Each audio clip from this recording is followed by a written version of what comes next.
Hello friends, welcome to my YouTube channel IAS gateways. इस video में Gupta and Gupta के building materials and construction के question number 166 से लेके 170 तक डिटेल में कंसेप्ट के साथ डिस्कस करूंगा। ये सीरीज का पार्ट 18 वीडियो है। पुराने वीडियोस के लिए आप मेरे यूट्यूब चैनल की प्लेलिस्ट पे जाकर देख सकते हो, और जो इन लेक्चर्स का पीडीएफ है आप आईएएस गेट के एंड्रॉइड ऐप पर स्टडी मटेरियल सेक्शन में जाके डिफरेंट फोल्डर्स है, वहां से आप फ्रीली एक्सेस कर सकते हो। So let's start. जो फर्स्ट क्वेश्चन है इस वीडियो का, that is regarding different types of glasses और उनके यूसेजेस। हमें मैच द फॉलोइंग करनी है। तो जो फर्स्ट कैटेगरी ऑफ ग्लास है लिस्ट 1 में, दैट इज वायर्ड ग्लास। जैसा कि आपको नाम सजेस्ट कर रहा है कि जो वायर्ड ग्लास की मैन्युफैक्चरिंग है उसमें आप वायर नेट्स यूज करते हैं। ठीक है, तो जो वायर्ड है इट मीन्स जो ऑर्डिनरी ग्लास है, जिसको आप नॉर्मली जो यूज करते हैं प्लेट ग्लास या शीट ग्लास बोलते हैं, जब आप इसकी कास्टिंग करते हैं तो वहां पर हम वायर नेट्स को एम्बेड कर देते हैं इसमें। ठीक है, जैसा कि आप देख पा रहे हैं यहां पर आपके जो ग्लासेस हैं उसके अंदर ये एक तरीके से रेनफोर्स्ड ग्लास हो जा रहा है। तो वायर नेट्स,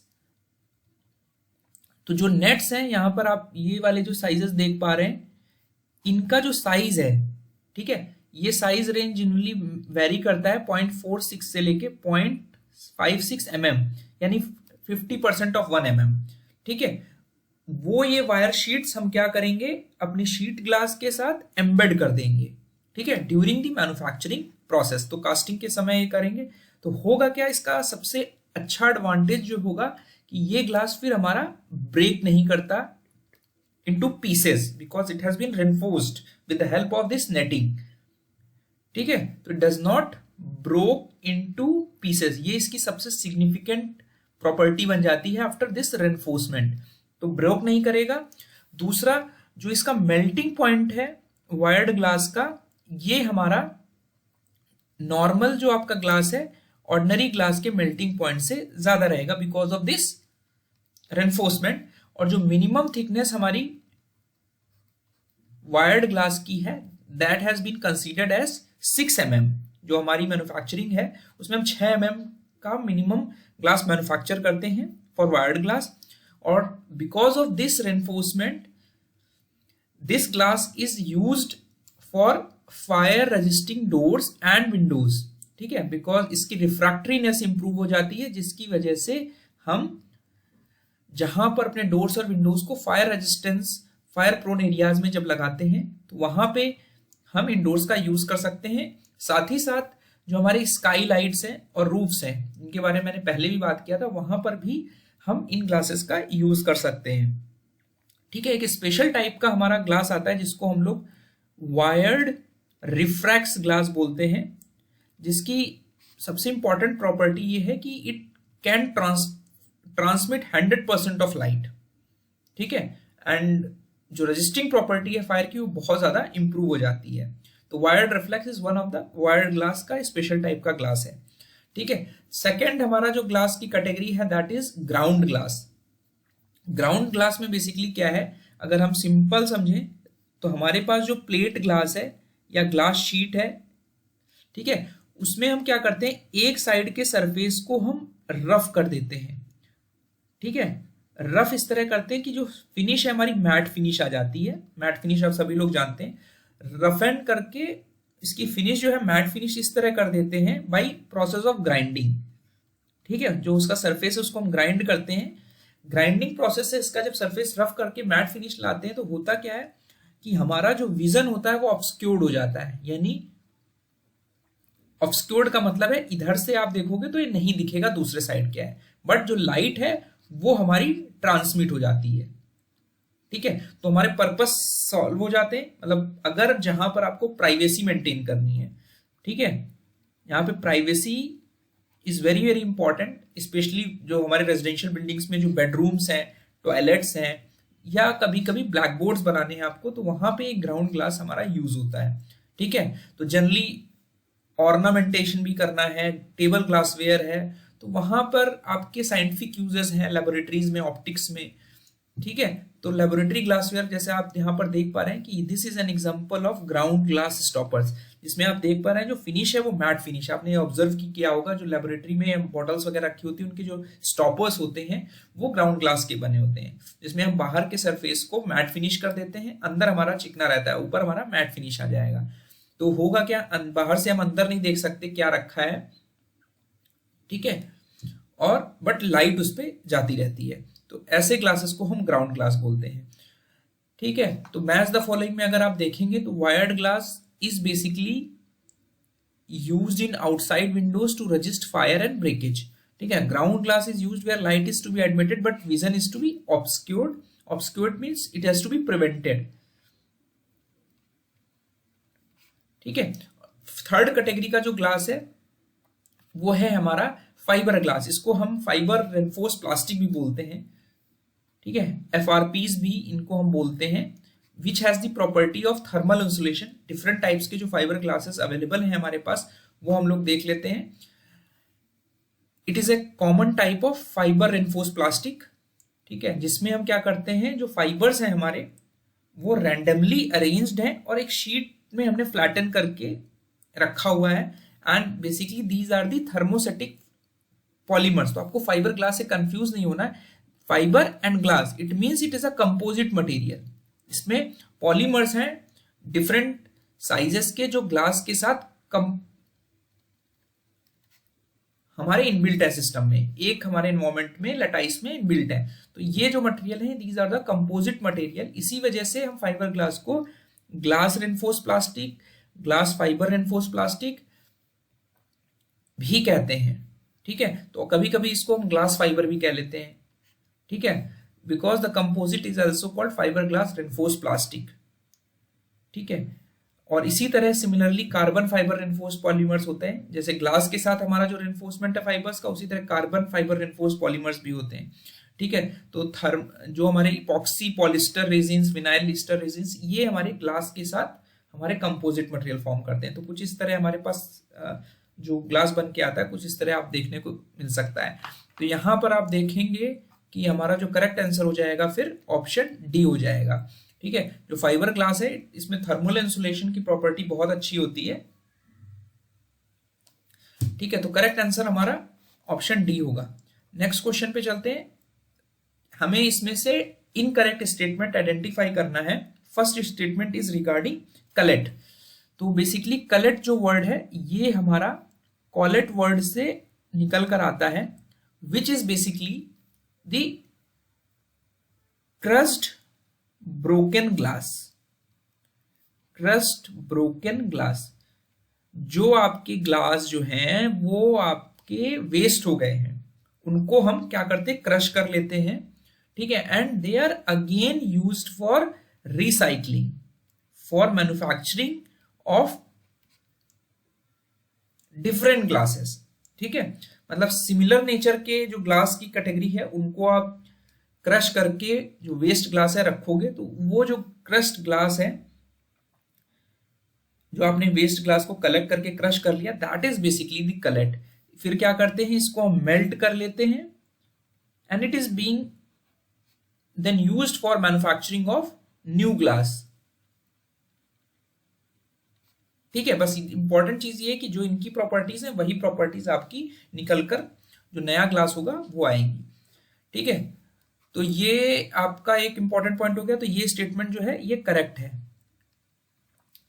नेक्स्ट एक स्टेटमेंट है लहर। लहर इज बेसिकली दी एक हमारा सेटअप है, जिस कूलिंग ओवन है, इस तरह का हमारा सेटअप होता है जिसमें हम क्या करते हैं, विच इज यूज्ड फॉर जब हमारी ग्लास वेयर्स की मैन्युफैक्चरिंग हो रही है, तो जो मॉल्टन ग्लास है, मॉल्टन ग्लास को हम इसके अंदर डालते हैं,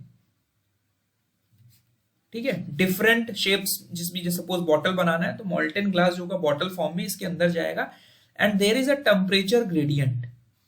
टेम्परेचर ग्रेडियंट यानी यहाँ पे अगर हमारा T1 है, यहाँ T2, हम इस रेट से ग्रेजुअल रेट से इसकी कूलिंग करते हैं। तो बेसिकली ये हमारा एक कूलिंग ओवन है।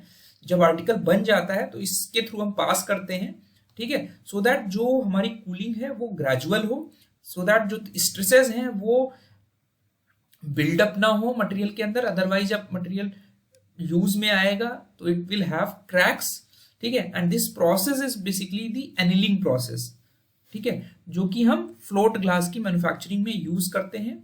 तो basically lehr oven is basically long kiln, ठीक है, इसको किल्न बोल सकते हैं, जहां पर end to end temperature gradient है, जो कि एनिलिंग प्रोसेस में हम यूज कर रहे हैं। तो जो लेहर है it is used in the annealing process of manufacturing of glass objects, ठीक है। तो रैपिड कूलिंग हम इसमें प्रिवेंट कर रहे हैं because it will result into differential mechanical stresses which may be sufficient to cause the material to crack, ठीक है। तो इस चीज को इंश्योर करने के लिए हम ये फॉलो करते हैं। तो अदर जो डिफरेंट मटेरियल कॉन्स्टिट्यूएंट्स हैं उसमें देखिए आप, ये cullet is one of the important material. इसमें हम मैन्युफैक्चरिंग में लाइम यूज कर लेते हैं ग्लास की। डिफरेंट एलिमेंट्स हैं जो ग्लास की मैन्युफैक्चरिंग में हम यूज कर रहे हैं। सिलिका हमारा प्राइमरली कॉन्स्टिट्यूएंट है। ध्यान रखना है कि जब भी कोई केमिकल रिएक्शन होगी तो यही सारे कंपोनेंट्स हमारे रिएक्शन में आते हैं, ठीक है। तो सिलिका हमारा हाई टेम्परेचर पे जब हम फ्यूजन करते हैं डिफरेंट अदर कंपोनेंट्स के साथ, तो हमारा जो ग्लास बन के आता है वो ये होता है, ठीक है। फिर जो हमारा अल्कलाइन मटेरियल है, जो अदर कंपोनेंट है ग्लास का, दैट इज सोडियम और पोटेशियम कार्बोनेट। थर्ड कंपोनेंट है जो चॉक के फॉर्म में ऐड किया जाता है and it imparts durability to the glass, ठीक है। तो लाइम का काम है ड्यूरेबिलिटी इम्पार्ट करना। जो मैंगनीज डाइऑक्साइड है ये बेसिकली कलर पिगमेंटेशन के लिए यूज करते हैं। तो इंपॉर्टेंट चीज है कि अगर ग्लास में आपको कलर कंपोजिशन चाहिए तो वी ऐड मैंगनीज डाइऑक्साइड, ठीक है। And there are certain other colouring substances जो कि डिपेंडिंग अपॉन द रिक्वायरमेंट हम फ्यूजन स्टेज पे डिजायर्ड कलर ऑब्टेन करने के लिए ग्लास में डाल देते हैं। फिर थर्ड हमारा एलिमेंट है रिगार्डिंग हाइड्रोफ्लोरिक एसिड। तो हाइड्रोफ्लोरिक एसिड बेसिकली क्या है, इसमें बहुत सारी हमारी हजार्डियस प्रॉपर्टीज हैं, जो कि एनहाइड्रस जो हाइड्रोफ्लोरिक एसिड है और या एक्वस सॉल्यूशन है, बेसिकली इसमें प्रॉपर्टीज, केमिकल प्रॉपर्टीज क्या है, क्लियर होगा, कलरलेस होगा, but it is highly corrosive. जैसे ही आप इसको एयर में एक्सपोज करते हो तो जो हाइड्रोफ्लोरिक एसिड है HF से लिखते हैं, इट प्रोड्यूसेस पंजेंट फ्यूम्स जो कि डेंजरस होती हैं and it produces corrosive properties, ठीक है, कॉमन टू मिनरल एसिड, जिसकी वजह से ये टॉक्सिक एसिड्स में काउंट किया जाता है। अगर हम इसका केमिकल रिएक्शन देखें तो मैंने आपको बताया कि जो ग्लास है उसमें आपका सिलिकॉन डाइऑक्साइड है, ठीक है, और इसका जो लैटाइस स्ट्रक्चर है सिलिकॉन और ऑक्सीजन का, ठीक है। अब क्या होगा, जैसे ही आप इसके ऊपर हाइड्रोफ्लोरिक एसिड डालोगे तो जो इसके फ्लोराइड आयंस हैं, फ्लोराइड आयंस, वो इस स्ट्रक्चर को लूज कर देंगे, वीक कर देंगे, ठीक है, और धीरे धीरे ये ग्लास क्या होगा, हमारा डिसॉल्व हो जाएगा। जैसा आप फिगर में देख रहे हो, ये ग्लास था, इस पे हाइड्रोफ्लोरिक एसिड जैसे ही आपने डाला तो ये रिएक्शन हुई। सिलिकॉन डाइऑक्साइड हमारा ग्लास है, मेन जो कंपोजिशन है, ये हाइड्रोफ्लोरिक एसिड के फ्लोराइड आयंस निकल के आए, तो हमारा सिलिकॉन टेट्राफ्लोराइड जो केमिकल बन रहा है, इट इज कॉजिंग एचेज, ठीक है, इट एचेज द ग्लास, ठीक है। तो इसको ये बेसिकली खा जा रहा है, मतलब डिसॉल्व कर दे रहा है, बिकॉज जो बॉन्ड है फ्लोराइड आयंस का सिलिकॉन के साथ वो इतना स्ट्रॉन्ग है कि वो SiO2 जो ग्लास का कंपोजिशन है उसको ब्रेक कर दे रहा है, ठीक है। तो इसी वजह से जो हाइड्रोफ्लोरिक एसिड है ये एनिमल्स, पॉटरी, कंक्रीट, रबर, किसी भी कंपाउंड को डिस्ट्रॉय कर देता है, ठीक है। और जो हाइड्रोजन गैस निकलती है वो एक्सप्लोजन हजार्ड हो सकती है विथ सर्टेन मेटल्स, ठीक है। तो जनरली हम देखते हैं कि जो हाइड्रोफ्लोरिक एसिड है ये हम स्टील सिलेंडर्स में स्टोर नहीं करते 2 साल से ज्यादा, बिकॉज वो उसमें ओवर वेपराइजेशन जो हाइड्रोजन गैस बन के आ रही है उसका जो प्रेशर होगा उस पर वो बहुत ज्यादा एक्सट्रीम हाईली होगा, तो इतने टाइम के लिए हम स्टोर नहीं करते। तो अगर यहाँ पे स्टेटमेंट आप देखोगे तो जो सेकेंड स्टेटमेंट है ये glass is unaffected by hydrofluoric acid is incorrect, लहर वाला स्टेटमेंट हमारा करेक्ट होगा। तो ये हमारा करेक्ट आंसर हो जाएगा because this statement is incorrect and which has been asked in the question. इसके बाद नेक्स्ट क्वेश्चन है जिसमें डिफरेंट प्लास्टिक की कैटेगरीज के बारे में हमारे कुछ स्टेटमेंट्स दिए हुए हैं। सो सबसे पहले ये देख लेते हैं कि जो हमारे पॉलीमर्स हैं उनको हम 3 कैटेगरी में बेसिकली डिवाइड कर सकते हैं। पहली कैटेगरी है फाइबर्स, दूसरी है प्लास्टिक्स और थर्ड है एलास्टोमर्स। यहाँ पे जो अपना क्वेश्चन है that is related to plastic, तो हम इस पर फोकस करेंगे। जो प्लास्टिक्स हैं बेसिकली हम दो कैटेगरीज में डिवाइड कर सकते हैं, that is thermoplastics and thermosetting plastics. जैसा कि नाम सजेस्ट कर रहा है, इस वर्ड में एक सेटिंग वर्ड आ रहा है। इसका मतलब ये है कि एक बार ये प्लास्टिक बन गई तो इसको हम दोबारा नहीं रीमोल्ड कर सकते हैं, ठीक है। थर्मोप्लास्टिक क्या है, इसको हम जितनी बार चाहें उतनी बार रीमोल्ड कर सकते हैं। और रीजन इसका क्या है, इसका जो केमिकल स्ट्रक्चर है, जब इसको हम मैन्युफैक्चरिंग करते हैं तो जो केमिकल बॉन्ड्स हैं और जो हमारा चेन है बॉन्डिंग की, वो कैसी है, जो थर्मोप्लास्टिक्स है उसमें हमारा जो लिंक है वो बेसिकली जो इंटरमोलिकुलर फोर्सेस हैं पॉलीमरिक चेंज के बीच में वो हमारी वीक है, ठीक है। और जो क्रॉस लिंकेजेस हैं वो नहीं है। आप ये देख पा रहे हैं कि ये आपकी जो पॉलीमर्स के आपस की बॉन्डिंग है, इसमें आपके दूसरी चेन के साथ क्रॉस लिंक्स नहीं है, लेकिन यहां पर आप देख रहे हैं यहां पे आपको क्रॉस लिंक्स मिल रहे हैं, ठीक है। ये एक चेन है, एक ये चेन है, ये दोनों आपस में क्रॉस लिंक्स हैं, ठीक है। तो जो बॉन्ड्स बन रहे हैं वो बहुत ही स्ट्रॉन्ग कोवैलेंट बॉन्ड्स बन रहे हैं, जिसकी वजह से ये जब हीट करते हैं थर्मोसेटिंग प्लास्टिक को, ये तो हार्ड हो जाती है, लेकिन थर्मोप्लास्टिक को जब हीट करते हैं तो इट बिकम्स सॉफ्ट, इट सॉफ्टेंस, और इसको जब हीट करते हैं तो ये हार्ड हो जाती है, ठीक है, because of this cross linkages of bonds, ठीक है। थर्मोप्लास्टिक्स आप देख पा रहे हैं, ये जो प्लास्टिक इस तरह कैटेगरीज के, ये हम इसको वापस बार बार रिमोल्ड कर सकते हैं, रीयूज कर सकते हैं मेल्ट करने के बाद डिफरेंट अदर फॉर्म्स में, ठीक है। तो यहां पर वन बाय वन कुछ बेसिक प्रॉपर्टीज देख लेते हैं। पहली प्रॉपर्टी थर्मोप्लास्टिक्स की देखते हैं कि इट वेरी, इसकी जो वैरायटी है ये सॉफ्टेंस होती है हीटिंग में और कूल हो जाती है हार्ड में, ठीक है। जब गर्म करेंगे तो सॉफ्ट होगी और कूल करेंगे तो हार्ड हो जाएगी, ठीक है। These are formed by addition of polymerization and have long chain polymeric structure। तो जनरली लीनियर पॉलीमरिक चेंज होगी। जो पॉलीमराइजेशन हमारा जो प्रोसेस है जिससे हम मैन्युफैक्चर कर रहे हैं पॉलीमराइजेशन, उसमें जो हमारे लिंकेजेस होंगे क्रॉस लिंकेजेस नहीं होंगे बॉन्ड्स के, एंड जो चेन्स होंगी मॉलिक्यूलर स्ट्रक्चर की वो स्ट्रेट होंगी, ठीक है। इस वजह से, इसी रीजन की वजह से इनको हम रीमोल्ड कर सकते हैं as many times as required, जितनी बार चाहें उतनी बार रीमोल्ड कर सकते हैं, ठीक है। जो एग्जांपल्स हैं जो हमारे थर्मोप्लास्टिक के, उसमें जो केमिकल हम यूज करते हैं मैन्युफैक्चरिंग में, रोजिन, कोपल, एम्बर, सेलेक या सेलुलोज के बहुत सारे डेरिवेटिव्स हैं, ठीक है। पॉलीइथनील और विनाइल रेजिन्स हैं, पॉलीइथनील, पॉलीविनल क्लोराइड, पॉलीविनल एसीटेट, विनाइल क्लोराइड, ठीक है। पॉलीएमाइड्स, नायलॉन 626, नायलॉन 6, नायलॉन 11, ये these are all the categories of thermoplastics, ठीक है, जिनका हम प्रिंसिपल यूज में कर एग्जांपल देख लेते हैं कि जो एक्रिलिक है वो ग्लास से हमारी बेटर होती है वाली प्लास्टिक, जिसको हम पर्सपेक्स भी कहते हैं, आपने नाम सुना होगा पर्सपेक्स की sheet, that is basically a thermoplastic, ठीक है। तो जनरली जो डोर्स हैं हमारे ग्लास के, विंडोज के, उसके रिप्लेसमेंट में हम इस प्लास्टिक को यूज कर लेते हैं। सेलुलोस एस्टेट जो प्लास्टिक है उसको हम इलेक्ट्रिक केबल्स, लाइट फिटिंग्स के इंसुलेशन में यूज करते हैं। सेलुलोस नाइट्रेट का हम use set square, slide rules, fountain pens के मैन्युफैक्चरिंग में यूज करते हैं। पॉलीथिलीन का use electrical installations, kitchen ware, toys, sheet and packing के लिए यूज करते हैं। पॉलीस्ट्रीन के लिए electrical equipments, refrigerator parts, food containers, toys, rigid form of packing के लिए यूज करते हैं। जो पीवीसी है, पीवीए है, it is used for drainage pipes and emulsion paints and floor finishes. मैंने आपको बताया कि जो थर्मोप्लास्टिक्स हैं वो ऐसे प्लास्टिक्स हैं जो हीट करेंगे और इसको मोल्ड कर सकते हैं, बट जो केमिकल चेंज है वो नहीं होगा, ठीक है, there is no chemical change. Thermosetting plastic में जब आप हीट करते हो तो ये हार्ड होकर सॉलिडिफाई हो जाते हैं बिकॉज ऑफ जो केमिकल रिएक्शन होगी हीटिंग में, उसमें केमिकल चेंजेस आ जाते हैं। इसमें हमारा कोई केमिकल चेंज नहीं आ रहा है, इसमें there will be chemical change during the heating process, और जो केमिकल रिएक्शन होगा वो प्रोसेस एक बार जब आपका ये थर्मोसेटिंग प्लास्टिक बन गया तो जो केमिकल रिएक्शन है क्रॉस लिंकेजेस की वजह से इसको रिवर्स नहीं कर सकते, ठीक है। ये हमारा मेन डिफरेंस है, ठीक है।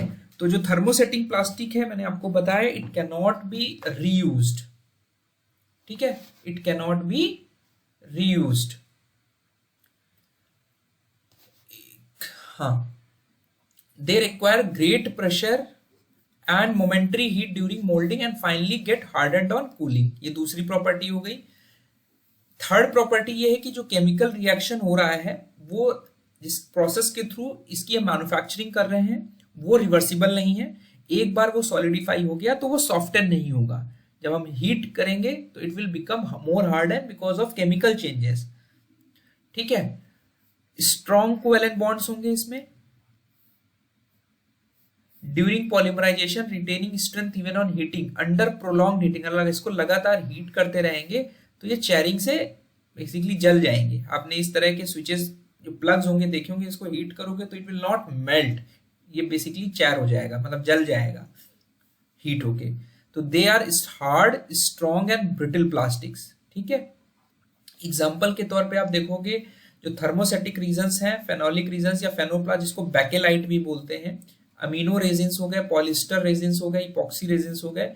द प्रिंसिपल यूज जो है हम जो थर्मोसेटिंग प्लास्टिक का आप देखते हैं वो हमारे इलेक्ट्रिकल इक्विपमेंट्स में यूज करते हैं, plugs, socket, switches, esterase, knobs and handles. ठीक है, तो ये हमारे कुछ थर्मोसेटिंग और थर्मोप्लास्टिक के मटेरियल्स थे जो आपको ध्यान रखने हैं। तो आप अगर यहाँ पर एग्जाम्पल के साथ समझ पाए होंगे तो यहाँ पर आप ये कंक्लूड कर सकते हैं कि जो थर्मोप्लास्टिक है दे do not undergo chemical change in the presence of heat. ठीक है, thermoplastic does not soften, they get softens on heating. तो दोनों स्टेटमेंट्स हमारे ये गलत हो जा रहे हैं। इस वजह से जो हमारा करेक्ट आंसर है वो ऑप्शन डी होगा, क्योंकि इसमें पूछा गया है कि करेक्ट स्टेटमेंट्स कौन है। ठीक है, नेक्स्ट क्वेश्चन है, इसमें पूछा जा रहा है रिगार्डिंग दी पेंट डिफेक्ट्स। सो सबसे पहले देख लेते हैं कि हमारे जो पेंट्स हैं उसमें किस किस टाइप के डिफेक्ट्स होते हैं विथ डायग्रामेटिकली एक्चुअल जो फोटोज हैं वो देख लेते हैं। तो we will understand how this defects are being classified and what is the reason behind each defects. तो जो डिफरेंट डिफेक्ट्स हैं उनको हमने पेंट के डिफेक्ट्स को बेसिकली 14 डिफेक्ट्स यहाँ पे मैंने लिस्ट आउट किए हैं। इसमें से जो मेजर हमारे डिफेक्ट्स हैं वो मैं डिस्कस कर लूंगा यहाँ पे। First is blistering and peeling, fading, greening, chalking, running, sagging, blooming, wrinkling. इनके नाम आपको ध्यान रखना होगा, otherwise will get confuse. Flashing, saponification, alligatoring, checking, mildew and flaking. ठीक है, तो यहाँ पर ये फोटोज हैं, ये अभी मैं वन बाय वन डिस्कस कर लेता हूँ। First defect is blistering and piling. ठीक है, तो आपने ऑब्जर्व किया होगा कभी कभी जब आप पेंट करते हो एक्चुअल में, तो जो आपका पेंट सरफेस है वो होता क्या है, स्वेल कर जाता है कुछ आइसोलेटेड पैचेस में। ठीक है, you observe a swelling symptom. क्या है आपका कि आपका जो पेंट सरफेस है वो स्वेल कर गया, फिल्म है वो स्वेल कर गई। कुछ इस तरह के स्वेलिंग्स आपको देखने को मिलती हैं, जिसकी वजह से रीजन क्या है, लोकलाइज्ड लॉस ऑफ एडहेशन।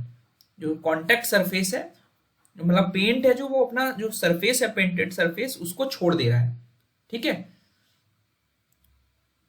जो अपना पेरेंट सरफेस है, तो there is a localised loss of adhesion. ठीक है, अब इसका रीजन 2-3 रीजन हो सकते हैं। पहला सिग्निफिकेंट रीजन ये है, there is a entrapment of moisture जो आपका जिसपे आपने सरफेस को पेंट करना था उस पे हमारा मॉइस्चर रह गया, या उस पे हमारा ग्रीसी सरफेस रह गया, या ऑयल रह गया, ऑयल या ग्रीस सरफेस रह गया। ठीक है, अब जब ये रह गया आपने पेंट कर दिया, जब ये वेपराइज हो गया, ठीक है, तो वहां पे कैविटी बन जाएगी और जो पेंट सरफेस है वो अपना सरफेस छोड़ देगा, बिकॉज बीच में हमारी एक मॉइस्चर की परत थी, लेयर थी, जो कि इवेपोरेट हो गई ओवर पीरियड ऑफ टाइम। ठीक है, तो वहां पे हमारा कॉन्टेक्ट सरफेस जो था वो बॉन्डिंग थी वो छूट गई। तो जैसे ही ये मॉइस्चर वेपराइज हुआ, तो this vaporisation of this entrapped moisture, इस प्रोसेस को, इस डिफेक्ट को कहेंगे ब्लिस्टरिंग। ठीक है, ब्लिस्टर्स बन जाते हैं, and these localised swellings are known as blisters. और जब यही ऑयल या ग्रीस का सरफेस होगा तो उसकी वजह से जो स्वेलिंग होगी उसको हम लोग कहेंगे पीलिंग। ठीक है, तो ये आपने ऑब्वियस इस तरह की चीजें देखी होंगी। जनरली ये हमारा ब्लिस्टरिंग होती है मॉइस्चर का जो इंट्रैपमेंट है पेरेंट सरफेस पे। ठीक है, तो जनरली हमारी जो नॉन पोरस कोटिंग्स हैं ऑयल बेस्ड पेंट्स के साथ, वहां पर ये आपको फेनोमेना देखने को मिलता है। तो तरीका ये है कि जब आप इस तरह की लोकेशन है जहां पर मॉइस्चर के होने की चांसेस ज्यादा हैं, वहां पर आप heat resisting type of paint का यूज करें फॉर हॉट सर्फेसेस। ठीक है, तो कॉज क्या हुआ, it is brought out by moist air, oily या ग्रीसी सरफेस या impregnant gases between the painted surface. Impregnant means entrapment and the paint film which expand under the influence of heat. ठीक है, cure क्या है, हम क्या करेंगे, emulsion paints का यूज करेंगे जो पोरस कोटिंग देंगी और जो कि ये अलाउ करेंगी कि जो मॉइस्चर एंट्रैप है वो हमारा पास थ्रू हो जाए। ठीक है, वो एंट्रैप ना हो। तो ये हमारे डिफेक्ट्स हो गया blistering and piling. Next defect है ब्लूम। ये भी आपने अपने घरों में ऑब्जर्व किया होगा कि जब आपने पेंट कंप्लीट कर लिया तो थोड़े टाइम बाद कुछ इस तरह के डल पैचेस आपको फिनिश्ड सरफेस पे मिलते हैं पेंटेड सरफेस में। तो ये जो पैच है, इस टाइप के जो डिफेक्ट्स हैं, जनरली हमारे रीजंस हैं कि वेंटिलेशन उन रूम्स में प्रॉपर नहीं होगा, मींस वहां पे वार्मथ बनी रहती होगी, मतलब बेसिकली नमी बनी रहती होगी पूरे रूम में, वहां पे धूप नहीं आती होगी, हवा नहीं पास होती होगी उस रूम में, तो देयर इज इम्प्रॉपर वेंटिलेशन। ठीक है, और कभी कभी ऐसा हो सकता है कि जो पेंट की क्वालिटी है वो भी पुअर हो। तो इस तरह के कुछ रीजंस की वजह से इस तरह के जो डल पैचेस हैं उस डिफेक्ट को कहते हैं हम लोग ब्लूम। ठीक है, थर्ड कैटेगरी का जो डिफेक्ट है उसको हम लोग कह सकते हैं ग्रीनिंग। ठीक है, अभी बाकी डिफेक्ट्स भी और देखेंगे। ग्रीनिंग बेसिकली क्या है कि ये पुअर क्वालिटी ऑफ पेंट, अगर पेंट की क्वालिटी अच्छी नहीं है तो होगा क्या, पेंट जब आप कर दोगे तो उसके पेंट करने के बाद ही, फाइनल कोट करने के बाद भी पीछे का बैकग्राउंड सरफेस आपको दिखेगा। ठीक है, तो बेसिकली जो ऑपेसिटी है पेंट की वो इम्प्रॉपर है। ठीक है, तो रीजन क्या हुआ, imperfect opacity of the paint film over the final coat, जिसकी वजह से जो डिफेक्ट्स हैं हमारे, ये आपके डिफेक्ट्स दिख रहे हैं जो आपको ये येलो पेंट करने के बाद भी विजिबल है, तो इस डिफेक्ट को ग्रीनिंग बोलते हैं। ठीक है, फिर आता है नेक्स्ट डिफेक्ट सैप्नोफिकेशन। ठीक है, जो कि हमारा आपको अगर पेंट सरफेस में भी आपको देखने को मिलेगा इस तरह का, ये जो फोटोज आपको मैंने दिखाई थी, दिस इज बेसिकली दी सैप्नोफिकेशन। इस तरह आपने पपड़ी बन के पेंट को देखा होगा, निकल जाता है। ठीक है, ठीक है, पैचेस में पेंट निकल जा रहा है। तो जनरली जो पेंटेड सरफेस है that is expose to chemical, तो अगर आपके जो प्लास्टर है उसमें अल्कलीज ज्यादा है, ठीक है, तब तो पैचेस बन के paint surface over a period of time peeled off हो जाता है। तो इस तरह की मैंने ये इस तरह का पेंट आपने किया है पाइप्स में, जैसे कंक्रीट का अपने पाइप है उसके ऊपर किया हुआ इस तरह पेंट का, तो ये पैचेस बन के आपका निकल रहा है बिकॉज इसके अंदर केमिकल है, अल्कलीज है। तो इस प्रोसेस को हम सैप्नोफिकेशन कहते हैं, इस डिफेक्ट को सैप्नोफिकेशन कहते हैं। नेक्स्ट डिफेक्ट है हमारा मिल्ड्यू। मिल्ड्यू बेसिकली क्या है, is basically a form of fungus.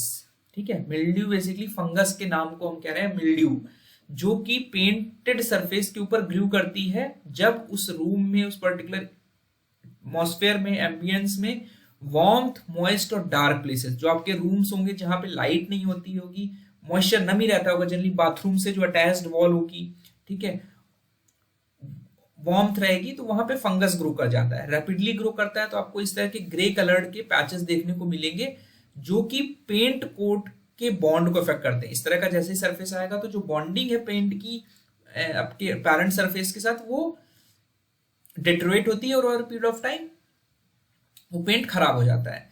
तो तरीका ये है कि जब इस तरह का मॉइस्चर हो तो बेसिकली उस सरफेस को पहले तो ड्राई करके रखो, फिर आप उसको पेंट करो।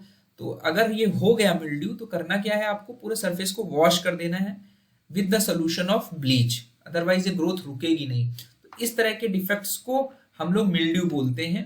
फिर इसमें एक डिफेक्ट और है हमारा फ्लैशिंग। फ्लैशिंग इज बेसिकली कुछ ग्लॉसी पैचेस आपको पेंटेड सरफेस में देखने को मिलते हैं due to use of cheap paint and poor workmanship. तो यहाँ पर अगर डायग्राम यहाँ पर देखेंगे तो दिस इज फ्लैशिंग डिफेक्ट्स इसमें आपको ग्लॉसी पैचेस दिख रहे हैं, this is due to poor workmanship and the poor quality of the paint. ये फ्लेकिंग डिफेक्ट है, आपका प्लास्टर झड़ रहा है बेसिकली, ठीक है।